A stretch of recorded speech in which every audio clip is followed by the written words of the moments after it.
India versus south Africa first innings ఇప్పుడే అయిపోయింది. First day ఏం జరిగిందో మాట్లాడుకునే ప్రయత్నం చేద్దాం.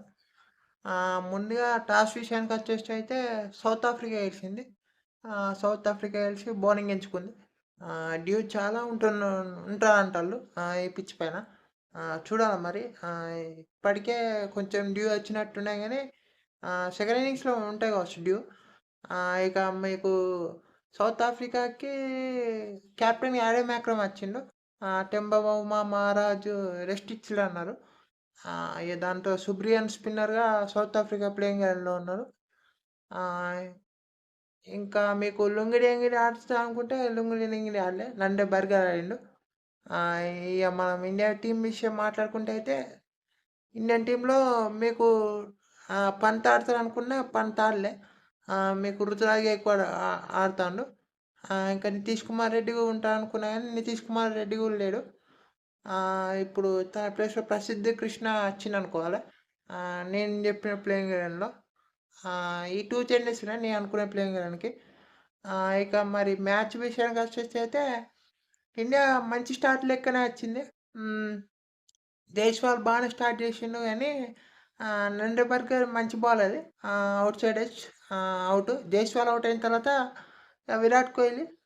విరాట్ కోహ్లీ నుంచి మంచి ఇన్నింగ్స్ చూసినాం. రోహిత్ శర్మ, విరాట్ కోహ్లీ మధ్య మంచి పార్ట్నర్‌షిప్ వచ్చింది. మీకు ఆ పార్ట్నర్‌షిప్ అయితే మంచి రన్ రేట్ వచ్చింది. ఫస్ట్ అయితే కోహ్లీ అటాకింగ్ చేసుకుంటూ పోయిండు. మీకు ఫస్ట్ 50 అప్పుడే 4 సిక్సెస్ కొట్టిండు. ఎప్పుడు చూడలే నేనైతే కోహ్లీ 50 రన్స్ స్కోర్ చేసినప్పుడే 4 సిక్సెస్ కొట్టడం. అది కూడా వన్డేలలో. ఇక రోహిత్ శర్మ కూడా మీకు టైమ్లీ బౌండరీ స్కోర్ చేసుకుంటూ వచ్చిండు. వీళ్ళిద్దరు ఆడుతుంటే స్కోరు ఇక కనీసం 370, 380 దాకా వెళ్తారు అనుకున్నాం. ఇక మీకు రోహిత్ శర్మ 50 వేసుకున్న తర్వాత అవుట్ అయిపోయిండు. మీకు జాన్సన్ బౌలింగ్‌లో అది ఎల్బీడబ్ల్యూ. ఎక్స్ట్రా బౌన్స్ కాలే బాల్ అది. లోగుంది. ఇక దాంతో ఎల్బీడబ్ల్యూ అయింది. ఆ తర్వాత మీకు స్కోర్ బోర్డు రన్స్ అంతా ఫ్రీగా రాలే. రాకపోవడంతో ఇక మీకు రుతురాజ్ గైక్వాడ్ వచ్చిండు 4లో. 4లో మంచిగా ఆడతాను అనుకుంటే మంచి క్యాచ్ బ్రేవ్స్ నుంచి. రుతురాజ్ గైక్వాడ్ హిట్ అయ్యిండు. తర్వాత వాషింగ్టన్ సుందర్ వచ్చిండు. వాషింగ్టన్ సుందర్ కూడా బాగానే ఆడతాను అనుకుంటే మీకు మంచి క్యాచ్ కార్బెన్ బోస్ నుంచి.